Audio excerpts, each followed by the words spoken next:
आपण 12वी अर्थशास्त्रातील बाजाराचे प्रकार या प्रकरणातील शेवटचा टॉपिक या ठिकाणी बघतो तो म्हणजे काय मक्तेदारीयुक्त स्पर्धा। म्हणजे या ठिकाणी पूर्ण स्पर्धा हे जे काही प्रकरण आहे या प्रकरणाचा अभ्यास करत असताना त्या ठिकाणी आपण अगोदर कुठला प्रकार त्या ठिकाणी स्पर्धायुक्त बाजाराचे प्रकार बघत असताना स्पर्धा तर ह्या स्पर्धायुक्त बाजाराचे प्रकार बघत असताना त्या ठिकाणी विक्रेत्यांमध्ये जी काही स्पर्धा निर्माण होते तर विक्रेत्यांमध्ये जी काही स्पर्धा निर्माण होते त्यावरून काय पडलेले आहे स्पर्धेचे प्रकार त्या ठिकाणी पडले होते। मग स्पर्धाचे प्रकार बघत असताना आपण पहिला प्रकार कोणता बघितलेला आहे पूर्ण स्पर्धा। दुसरा प्रकार त्या ठिकाणी काय सांगितलं होतं अपूर्ण स्पर्धा।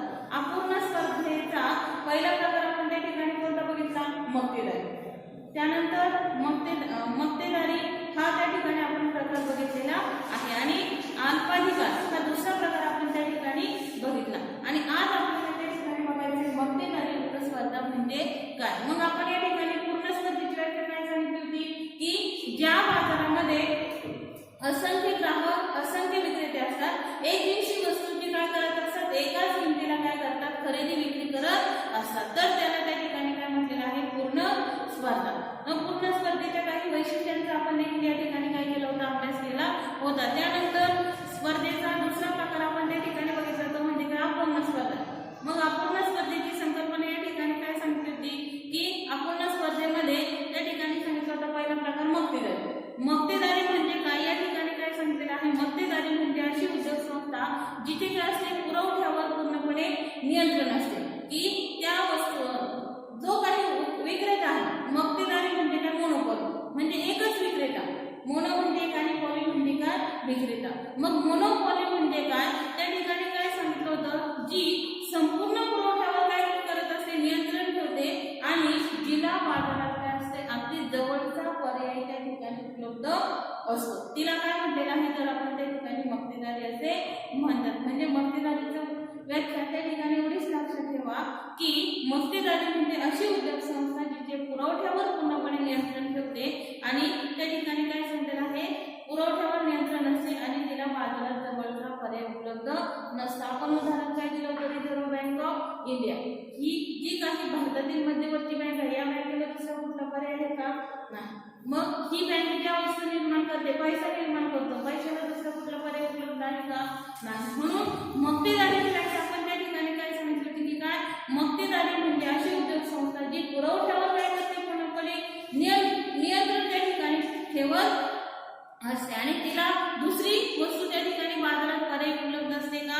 नाही तर त्या ठिकाणी त्याला काय म्हटलं होतं आपण मक्तेदारी। त्यानंतर आपण मक्तेदारीचे प्रकार बघितले होते आणि काल आपण त्या ठिकाणी दुसरा अपूर्ण स्पर्धेचा दुसरा प्रकार त्या ठिकाणी आपण अभ्यासला तो म्हणजे काय अल्पाधिकार। अल्पाधिकाराची व्याख्या आपण त्या ठिकाणी काय सांगितली होती अल्पाधिकार म्हणजे असा बाजार ज्या बाजारात एक दिवशी वस्तूचे किंवा विविध वस्तूचे काय करत असतात उत्पादन करत असतात की अल्पाधिकार म्हणजे काय असा बाजार ज्या बाजारात एक दिवशी वस्तूचे किंवा विविध वस्तूचे काय केले जातं उत्पादन केलं जातं त्याला काय म्हटलेलं आहे अल्पाधिकार। आणि तिसरा प्रकार आपल्याला त्या ठिकाणी बघायचा आहे तो म्हणजे काय मक्तेदारीयुक्त स्पर्धा। म्हणजे या ठिकाणी लक्षात ठेवायचं की काय पूर्ण स्पर्धेचे दोन प्रकार पूर्ण स्पर्धा अपूर्ण स्पर्धा। पूर्ण स्पर्धे आणि पूर्ण स्पर्धेचे त्या ठिकाणी एकच प्रकार आहे आणि अपूर्ण स्पर्धेचे तीन प्रकार त्या ठिकाणी मक्तेदारी अल्पाधिकार आणि तिसरा प्रकार त्या ठिकाणी सांगितलेला आहे मक्तेदारीयुक्त स्पर्धा। आता मक्तेदारीयुक्त स्पर्धा म्हणजे नेमकं काय मग त्याची आपल्याला संकल्पना या ठिकाणी सांगायची आहे की काय प्रत्यक्ष व्यवहारात आढळून येणारा बाजाराचा प्रकार म्हणजे काय मक्तेदारीयुक्त स्पर्धा होय। हे लक्षात ठेवायचं की काय मक्तेदारीयुक्त स्पर्धा म्हणजे काय हा जो काही बाजार आहे हा बाजार काय असतो तो प्रत्यक्ष व्यवहारात त्या ठिकाणी आढळून येत असतो आणि या ठिकाणी हे देखील सांगितलं की काय पूर्ण स्पर्धा आणि मक्तेदारीची दोनही वैशिष्ट्ये काय आढळून येतात त्या मक्तेदारीयुक्त स्पर्धेमध्ये त्या ठिकाणी आढळून येतात। हे लक्षात ठेवायचं की काय ही जी काही मक्तेदारीयुक्त ही जी काही बाजारपेठ आहे या बाजारपेठेमध्ये पूर्ण स्पर्धा आणि मक्तेदारी या दोनही जी काय येतात वैशिष्ट्ये त्या ठिकाणी आढळून येत असतात। आणि मग या ठिकाणी काय सांगितलेलं आहे की जे काही चेंबरलिन हे जे काही अर्थशास्त्र शास्त्रज्ञ आहे त्यांनी 1933 मध्ये चेंबरलिन बघा की जे काही अर्थशास्त्रज्ञ आहेत चेंबरलिन यांनी 1933 मध्ये त्यांचा जो काही ग्रंथ त्या ठिकाणी प्रकाशित झाला थिअरी ऑफ मोनोपोलिस्टिक कॉम्पिटिशन हा जो काही चेंबरलिन यांचा ग्रंथ त्या ठिकाणी आहे त्या ग्रंथामध्ये काय केलेलं आहे चेंबरलिन यांनी सर्वात प्रथम काय केलेले आहे की मक्तेदारी युक्त स्पर्धेची संकल्पना त्या ठिकाणी मांडलेली आहे हे लक्षात ठेवा की काय मक्तेदारी युक्त स्पर्धा ही जी काही संकल्पना आहे ही सर्वात प्रथम चेंबरलिन यांनी काय केलेली आहे मांडली त्यांचा जो काही ग्रंथ आहे द थिअरी ऑफ मोनोपोलिस्टिक या ग्रंथामध्ये 1933 मध्ये काय केलेले आहे तर ही संकल्पना सर्वात प्रथम मांडली आणि यामध्ये हे लक्षात ठेवायचे काय पूर्ण स्पर्धा आणि मक्तेदारी यांची काय आहे दोन्हीची ही वैशिष्ट्ये ही कशामध्ये आढळून येतात तर मक्तेदारी युक्त स्पर्धेमध्ये त्या ठिकाणी आढळून येत असतात मग या ठिकाणी बघा की काय मक्तेदारी युक्त स्पर्धा म्हणजे अशी स्पर्धा ज्यात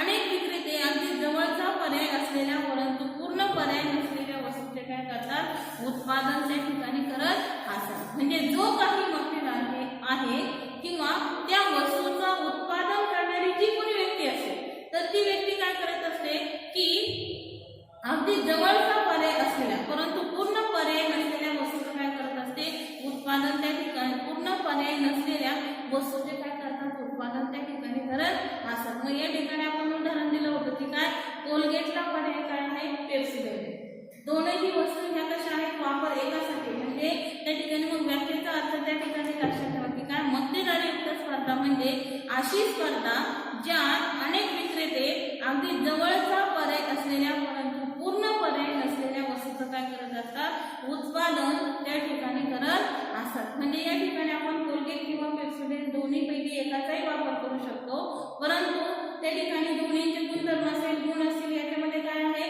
फरक आहे म्हणून जवळचा पर्याय असलेल्या परंतु पूर्ण पर्याय नसलेल्या वस्तूचं उत्पादन कशामध्ये करत असतात तर मक्तेदारी युक्त स्पर्धेमध्ये त्या ठिकाणी करत असतात म्हणजे आपण या ठिकाणी बघतो की काय साबणाचे अनेक प्रकार संतूर दोन्हीपैकी आपण कुठलाही एक वापरू शकतो परंतु त्या ठिकाणी दोन्ही साबणाचे गुणधर्म म्हणा किंवा त्याचं वेस्टर्न कव्हर हे कसं आहे तर साफ आहे का नाही त्याच्यामध्ये काय आहे गुणवत्ता असेल किंवा दर्जा असेल तर याच्यामध्ये काय जाणवतो आपल्याला फरक त्या ठिकाणी जाणवतो म्हणून मक्तेदारी युक्त स्पर्धेची व्याख्या या ठिकाणी काय सांगितलेली आहे पूर्ण पर्याय असलेले त्या ठिकाणी पर्याय असलेले परंतु पूर्ण पर्याय नसलेल्या वस्तूचे उत्पादन हे कशामध्ये केलं जातं तर या मक्तेदारी युक्त स्पर्धेमध्ये त्या ठिकाणी केलं जातं मग आता मक्तेदारी युक्त स्पर्धेचं पहिलं वैशिष्ट्य या ठिकाणी काय सांगितलं अनेक विक्रेते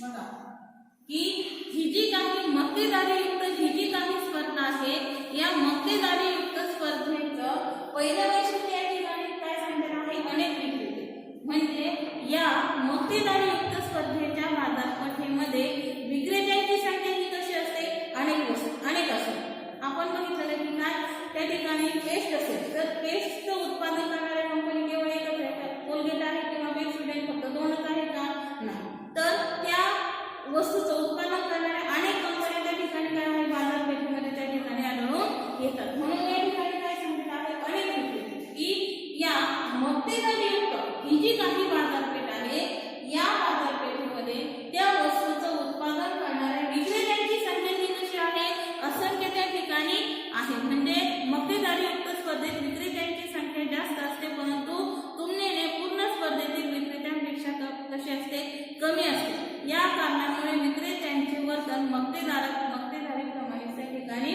असते हे सांगितलेलं आहे बघा की काय विक्रेत्यांची संख्या अनेक असते परंतु पूर्ण स्पर्धेतील विक्रेत्यांपेक्षा कशी असते कमी असते कारण पूर्ण स्पर्धेमध्ये आपण काय सांगितलं होतं विक्रेत्यांची संख्या ही कशी असते असंख्य असते तसं मक्तेदारीयुक्त स्पर्धेमध्ये विक्रेत्यांची संख्या अनेक असते म्हणजे जास्त असते परंतु पूर्ण स्पर्धेची जी काही बाजारपेठ आहे या पूर्ण स्पर्धेतील बाजारपेठेपेक्षा कशी असते कमी असते हे लक्षात ठेवा म्हणून या ठिकाणी या विक्रेत्यांचं वर्तन हे कसं असतं मक्तेदाराप्रमाणे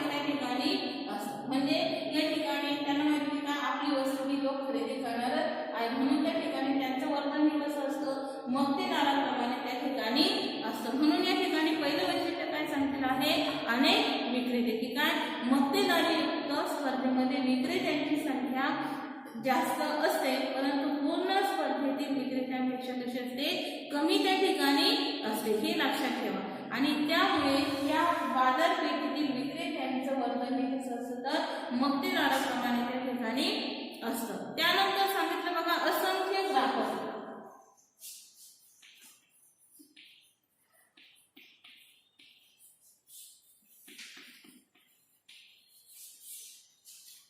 की मक्तेदारीयुक्त ही जी काही बाजारपेठ आहे, या बाजारपेठेमध्ये विक्रेते कशा असतात, अनेक असतात. पूर्ण स्पर्धेतील विक्रेत्यांपेक्षा कशा असतात, कमी असतात. आणि दुसरं वैशिष्ट्य काय सांगितलं, असंख्य ग्राहक. मग असंख्य ग्राहक म्हणजे काय, मक्तेदारीयुक्त स्पर्धेत असंख्य ग्राहक असतात. परिणामी कोणताही ग्राहक वैयक्तिकपणे आपल्या मागणीत बदल करून वस्तूच्या किमतीत बदल घडवून आणू शकत नाही, हे लक्षात ठेवा. या ठिकाणी काय सांगितलं आहे की ही जी काही मक्तेदारीयुक्त ही जी काही बाजारपेठ आहे, या बाजारपेठेमध्ये ग्राहकांची संख्या ही कशी असते, अनेक असते. घेणाऱ्यांची संख्या ही कशी आहे, जास्त आहे. आणि त्यामुळे बाजारपेठेमध्ये एखादा ग्राहक काय करू शकत नाही, तो बाजारात आला नाही म्हणून वस्तूच्या किमती लगेच कमी होत नाही. आपण म्हणतो की काय, एखाद्या वेळी बाजारामध्ये एखादा ग्राहक आला नाही म्हणून लगेच वस्तूच्या किमती कमी झाल्या, असं कधी होतंय का, नाही. आणि किंवा एखादा विक्रेता बाजारामध्ये वस्तू विकण्यासाठी आलेला नाही म्हणून त्या ठिकाणी लगेच मागणी, त्या ठिकाणी पुरवठा लगेच कमी होतो आणि लगेच वस्तूच्या किमती वाढतात, असं कधी होतंय का, नाही. म्हणून या ठिकाणी काय सांगितलं आहे, मक्तेदारीयुक्त ही जी काही बाजारपेठ आहे, या बाजारपेठेमध्ये ग्राहकांची संख्या ही कशी असते, असंख्य त्या ठिकाणी असते. आणि एखादा ग्राहक त्या ठिकाणी बाजारात आला नाही म्हणून त्या ठिकाणी काय करू शकत नाही, तो मागणीत बदल करून लगेच वस्तूच्या किमतीत बदल घडवून आणू शकत नाही. म्हणजे तो ग्राहक जर त्या दिवशी त्या बाजारात त्या ठिकाणी वस्तू खरेदी करण्यासाठी आला नाही किंवा मागणी करण्यासाठी आला नाही म्हणून लगेच वस्तूच्या किमती कमी होऊन त्यांची मागणी कमी होणार आहे का, नाही. म्हणून या ठिकाणी सांगितलं की काय, मक्तेदारीयुक्त स्पर्धेत ग्राहकांची संख्या ही कशी असते, असंख्य असते. एखादा आला नाही तर त्यांच्यामध्ये काय करू शकते, दुसरे ग्राहक त्या ठिकाणी येतात म्हणून लगेच वस्तूची मागणी कमी होणार नाही आणि त्याचा परिणाम लगेच वस्तूच्या किमतीवर होतो का, नाही. म्हणून या ठिकाणी सांगितलं की काय, मक्तेदारीयुक्त स्पर्धेमध्ये ग्राहकांची संख्या ही कशी असते, असंख्य असते. आणि एखादा ग्राहक बाजारात वस्तू विकण्यासाठी आला नाही म्हणून त्याचा परिणाम लगेच वस्तूची किंमत कमी होऊन त्याच्या मागणीवर कुठलाही परिणाम त्या ठिकाणी होत नाही. त्याच्यानंतर तिसरं आणि महत्त्वाचं वैशिष्ट्य या ठिकाणी काय सांगितलं आहे बघा, वस्तुभेद.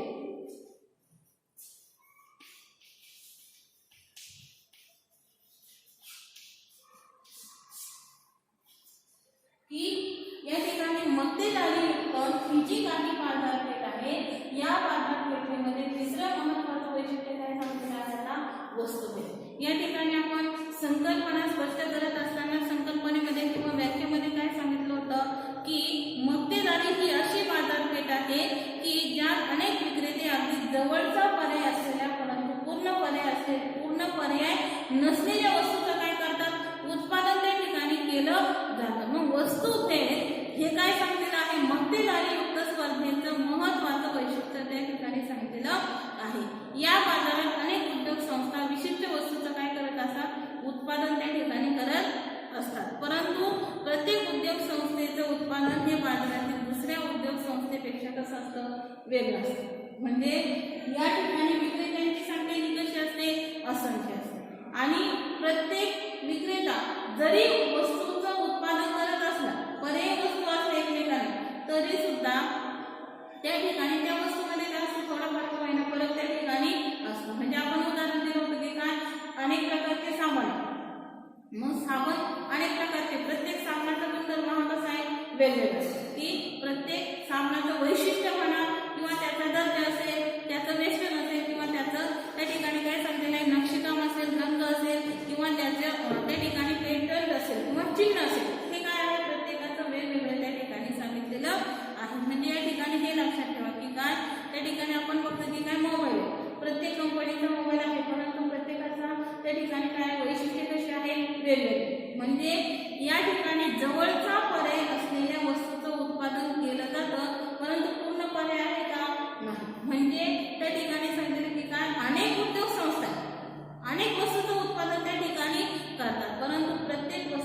दर्जा, गुणवत्ता किंवा तिची छपाई असेल, रंग असेल, कव्हर असेल किंवा तिचा आकार असेल, या बाबतीमध्ये काय होतो, थोड्या फार का होईना त्या ठिकाणी काय येतो, प्रमाणात बदल त्या ठिकाणी दिसून येत असतो. म्हणजे या ठिकाणी काय सांगते आहे, वस्तुभेद हे काय सांगते आहे, तर मक्तेदारीयुक्त स्पर्धेचं त्या ठिकाणी महत्त्वाचं वैशिष्ट्य त्या ठिकाणी सांगितलेलं आहे. हे त्या ठिकाणी एक सांगितलेलं आहे की काय आपण बघतो की काय प्रत्येक कंपन्यांच्या क्रीम वेगवेगळ्या, या ठिकाणी सौंदर्य प्रसाधनाचे जे क्रीम आहे ते कशा आहेत, प्रत्येकाचा कलर म्हणा किंवा त्या ठिकाणी वस्तूवर म्हणा, याच्यामध्ये रंग, रूप, वजन याच्यामध्ये काय जाणवतो, फरक त्या ठिकाणी जाणवत असतो. म्हणजे पूर्णपणे असले त्या ठिकाणी पर्याय असलेले परंतु पूर्ण पर्याय नसलेल्या वस्तूचं काय केलं जातं, उत्पादन त्या ठिकाणी केलं जातं, त्याला काय म्हटलेलं आहे, मक्तेदारीयुक्त स्पर्धा असे म्हणतात. म्हणजे त्या ठिकाणी काय येतं, आपल्याला वस्तुभेद त्या ठिकाणी दिसून येत असतो. म्हणजे प्रत्येक उद्योग संस्थेचं उत्पादन हे बाजारातील दुसऱ्या उद्योग संस्थेपेक्षा कसं असतं, थोड्या फार प्रमाणात का होईना कसं असतं, वेगळं दिसून येतं आणि त्यालाच काय म्हणतात, वस्तुभेद असे म्हणतात. म्हणजे त्याची छपाई असेल किंवा त्याचं त्या ठिकाणी व्यापारी चिन्ह असेल किंवा वस्तूची आकर्षक बांधणी असेल, नक्षीकाम असेल, रंग, वेष्टन आकार, या सर्व बाबतीमध्ये काय येतो, थोड्या फारक्या प्रमाणात होईना फरक त्या ठिकाणी दिसून येत असतो. हे काय सांगितले, मक्तेदारीयुक्त स्पर्धेचं महत्त्वाचं वैशिष्ट्य त्या ठिकाणी आढळून येतं. चौथं वैशिष्ट्य या ठिकाणी काय सांगितलं जातं, मुक्त प्रवेश.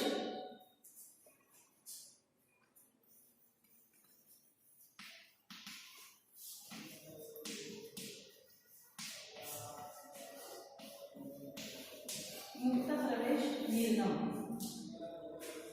आता मुक्त प्रवेश व निर्गमन, आता मुक्त प्रवेश व निर्गमन म्हणजे नेमकं काय, की ही जी काही बाजारपेठ आहे पूर्ण स्पर्धेप्रमाणे याही बाजारपेठेत नवीन उद्योग संस्थांना काय आहे, बाजारपेठेमध्ये येण्याचं काय आहे, स्वातंत्र्य, आणि तोटा होत असेल तर त्या बाजारातून त्या ठिकाणी निघून जाण्याचं देखील काय आहे, पूर्णपणे स्वातंत्र्य त्या ठिकाणी दिलेलं आहे. आपण पूर्ण स्पर्धेच्या वैशिष्ट्यामध्ये देखील काय सांगितलं होतं, मुक्त प्रवेश त्या ठिकाणी सांगितलं होतं की काय, येण्याचं आणि जाण्याचं काय आहे, पूर्णपणे स्वातंत्र्य. म्हणजे नफा होत असेल तर ती उद्योग संस्था काय करू शकते, त्या ठिकाणी राहू शकते, आणि तोटा होत असेल तर अशा वेळी ही उद्योग संस्था काय करू शकते, त्यातून लगेच बाहेर त्या ठिकाणी पडू शकते. तसंच ही जी काही मक्तेदारीयुक्त ही जी काही बाजारपेठ आहे, या बाजारपेठेमध्ये कुठल्याही उद्योजकाला आणि उत्पादकाला त्या ठिकाणी नवीन व्यवसाय संस्थांना प्रवेश करणे हे कसं आहे,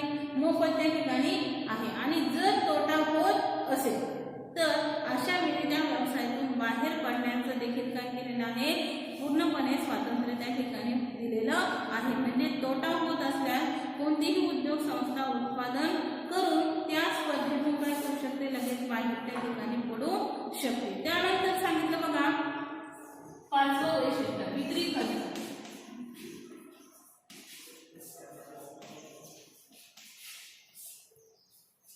की मक्तेदारीयुक्त स्पर्धा ही जी काही शेवटचा प्रकार स्पर्धेला पूर्ण स्पर्धेचा आहे, त्याचं वैशिष्ट्य या ठिकाणी काय सांगितलं जातं, विक्री खर्च. आता विक्री खर्च म्हणजे नेमकं काय, मग या ठिकाणी काय सांगितलं आहे, विक्री खर्च हा मक्तेदारीयुक्त स्पर्धेतच आढळतो आणि उत्पादकाच्या उत्पादनाला अधिक मागणी निर्माण करण्यासाठी व वस्तूची विक्री वाढविण्यासाठी करावा लागणारा खर्च म्हणजे काय, विक्री खर्च. म्हणजे या ठिकाणी उत्पादकाने जे काही उत्पादन केलेलं आहे त्या वस्तूचं मागणी किंवा त्याची मागणी वाढविण्यासाठी किंवा त्या वस्तूची खरेदी लोकांनी जास्त प्रमाणात करावी याच्यासाठी जो काही खर्च केला जातो त्याला काय म्हटलेलं आहे, तर उत्पादन खर्च असे म्हणतात. म्हणजे विक्री खर्च हा मक्तेदारीयुक्त स्पर्धेतच त्या ठिकाणी काय येतो, आढळून येतो. म्हणजे हे एक महत्त्वाचं वैशिष्ट्य बघा की काय, विक्री खर्च हा पूर्ण स्पर्धा म्हणा किंवा अल्पाधिकार म्हणा किंवा मक्तेदारीयुक्त स्पर्धा म्हणा, ह्या ज्या काही स्पर्धा मुक्त बाजारपेठ आहे यामध्ये विक्री खर्च त्या ठिकाणी आढळून येत नाही. तर हा विक्री खर्च हा जो काही आहे हा प्रामुख्याने कुठल्या बाजारामध्ये आढळून येतो, तर मक्तेदारीयुक्त ही जी काही बाजारपेठ आहे या बाजारपेठेमध्ये हा त्या ठिकाणी खर्च आढळून अधिक मागणी निर्माण करण्यासाठी. ही व्याख्या त्या ठिकाणी कशासाठी ऑब्जेक्टिव्ह साठी त्या ठिकाणी विचारली जाऊ शकते. म्हणजे या ठिकाणी काय सांगितलं आहे की उत्पादकाच्या उत्पादनाला अधिक मागणी निर्माण करण्यासाठी, अधिक मागणी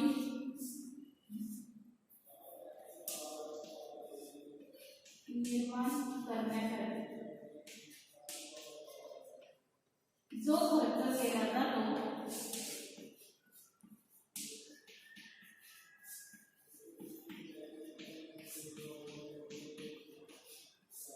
त्याला काय म्हणतात विक्री खर्च.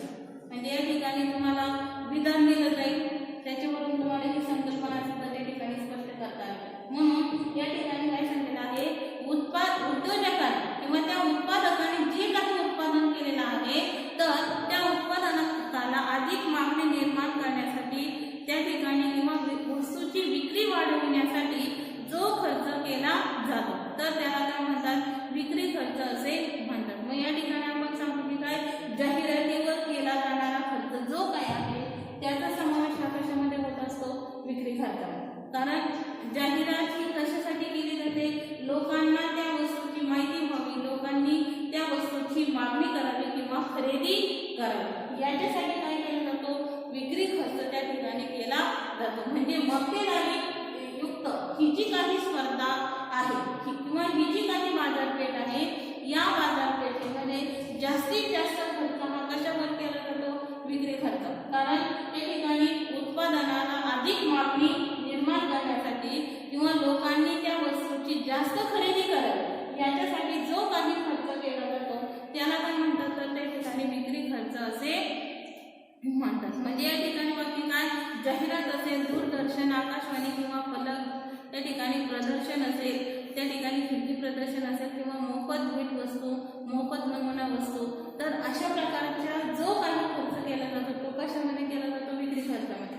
आपण बघतो की काय एका वस्तूवर दुसरी वस्तू फ्री देईल ठीक आहे, जेणेकरून लोक त्या आशेने तरी काय करतील त्या वस्तूची मागणी करतील. एका वस्तूवर कुठली तरी पेन म्हणा किंवा कप म्हणा अशा प्रकारच्या वस्तू काय केल्या जातात फ्री त्या ठिकाणी दिल्या जातात. म्हणजे अशा असंख्य त्या ठिकाणी उत्पादक किंवा उद्योजक आहेत ते काय करतात एका वस्तू बरोबर दुसरी वस्तू काय करतात मोफत त्या ठिकाणी देत असतात. हे कशासाठी करतात किंवा त्या वस्तूच्या आशेने किंवा वस्तू मोफत भेटते याच्यासाठी लोक तरी काय करतील त्या वस्तूची खरेदी करतील. आणि त्या वस्तूची खरेदी केली तर साहजिकच काय होतो त्या उद्योजकाला काय होतो नफा त्या ठिकाणी होत असतो. वस्तूची मागणी त्या ठिकाणी वाढते आणि वस्तूची मागणी वाढली तर साहजिकच त्या ठिकाणी खरेदी करतात. खरेदी केल्यानंतर त्याला नफा त्या ठिकाणी सहज मिळतो. मग याच्यासाठी काय केलं जातो विक्री खर्च त्या ठिकाणी केला जातो. आपण बघू की काय अनेक प्रकारचे फलक त्या ठिकाणी लावले जातात. म्हणजे त्या ठिकाणी फलक असेल किंवा त्या ठिकाणी आकाशवाणी किंवा दूरदर्शन म्हणून काय केलं जातं जाहिराती केल्या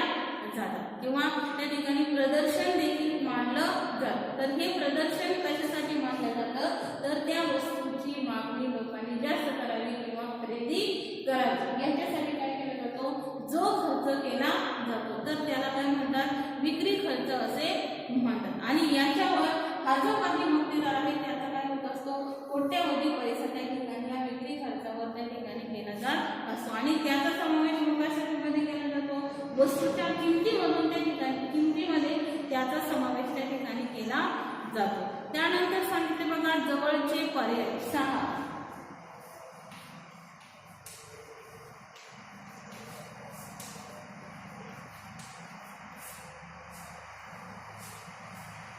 की मक्तेदारीयुक्त ही जी काही स्पर्धा आहे या स्पर्धेचं समावेश त्या ठिकाणी काय सांगितलं आता जवळचे पर्याय. म्हणजे या ठिकाणी बाकी काय मक्तेदारीयुक्त स्पर्धेत वस्तूचा अगदी जवळचा पर्याय उपलब्ध असलेल्या त्या ठिकाणी काय केलं जातं वस्तूचं उत्पादन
गुणधर्म असेल किंवा त्याची छपाई असेल या वाक्यामध्ये काय येतो फरक त्या ठिकाणी दिसून येत असतो. आणि शेवटचं वैशिष्ट्य या ठिकाणी काय सांगितलेलं आहे बघा, गट संकल्पना.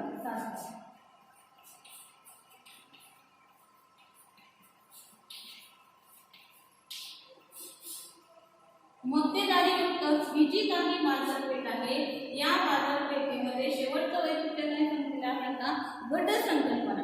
गट संकल्पना म्हणजे नेमकं काय, मग या ठिकाणी काय सांगितलं आहे, मक्तेदारीयुक्त स्पर्धेत चेंबरलेन यांनी उद्योग संस्था या संकल्पनेऐवजी गटाची संकल्पना त्या ठिकाणी वापरलेली आहे. एक जिनसी वस्तूचे उत्पादन करणाऱ्या संस्थांचा समुदाय म्हणजे काय, उद्योग त्या ठिकाणी होतो. म्हणजे या ठिकाणी बाकी काय, ज्या वस्तू काय केल्या जातात त्या ठिकाणी काय केलं जातं की वस्तूचं उत्पादन करणाऱ्या संस्थांचा समूह. एक दिवशी वस्तूचं काय करत असतात, त्या उत्पादन करत असतात आणि त्या ठिकाणी त्या वस्तू काय असतात एकमेकांना त्या ठिकाणी असतात आणि अशा वेळी काय करतात, स्वतःचा गट त्या ठिकाणी स्थापन करत असतात. म्हणजे एकमेकांना जवळचा पर्याय असणाऱ्या वस्तू भेद निर्माण करणाऱ्या संस्थांचा समूह म्हणजे काय, तर त्या ठिकाणी गट होय. म्हणजे या ठिकाणी ज्या काही वस्तू निर्माण केल्या जातात ह्या वस्तू कशा असतात, पर्यायी असतात, परंतु थोड्या फारशा महिन्यात त्यांच्यामध्ये काय असतो, भेद असतो, विभेद. की या वस्तू म्हणजे सारख्या एका वस्तूंमध्ये आपण दुसऱ्या वस्तूचा वापर करू शकतो, परंतु थोड्या फारशा प्रमाणामध्ये त्यांच्यामध्ये काय असतो, भेद. त्या ठिकाणी वस्तू भेद निर्माण करणाऱ्या संस्थांचा समुदाय म्हणजे काय, तर त्या ठिकाणी गट होय. म्हणजे औषध उत्पादित करणाऱ्या संस्थांचा समूह. तर अशा प्रकारे आज आपण मक्तेदारीयुक्त स्पर्धा म्हणजे काय, तिथे किती वैशिष्ट्ये बघितली, 7. म्हणून मक्तेदारीची व्याख्या या ठिकाणी लक्षात ठेवा की मक्तेदारीयुक्त स्पर्धा म्हणजे अशी स्पर्धा ज्यात अनेक विक्रेते त्या ठिकाणी काय करत असतात, आपली जवळचा पर्याय असलेल्या पूर्ण पर्याय नसलेल्या वस्तूचं उत्पादन त्या ठिकाणी करत असतात. तर त्याला काय म्हणतात, मक्तेदारीयुक्त स्पर्धा असे म्हणतात. त्या ठिकाणी पहिले विक्रेते, दुसरं असंख्य ग्राहक, तिसरं वस्तूचे, चौथं मुक्त प्रवेश निर्गमन विक्री खर्च. इतर स्पर्धांपेक्षा फक्त पूर्ण स्पर्धा असेल, अपूर्ण स्पर्धा असेल किंवा मक्तेदारी असेल या प्रकारामध्ये विक्री खर्च केला जात नाही, परंतु मक्तेदारीयुक्त स्पर्धेमध्ये काय केला जातो, विक्री खर्च त्या ठिकाणी केला जातो. 6वं वैशिष्ट्य सांगितलं जवळचे पर्याय. त्यानंतर गट संकल्पना. अशा प्रकारे आज आपण या ठिकाणी मक्तेदारीयुक्त स्पर्धा म्हणजे काय आणि या मक्तेदारीयुक्त स्पर्धेचे किती 7 वैशिष्ट्ये या ठिकाणी बघितलेले आहेत. आता या ठिकाणी आपलं बाजाराचे प्रकार हे जे काही प्रकरण आहे 5वं प्रकरण हे या ठिकाणी काय झालेलं आहे, संपले. आणि पुढच्या तासाला आपण त्या ठिकाणी निर्देशांक म्हणजे काय हे आपण त्या ठिकाणी बघणार आहोत. धन्यवाद.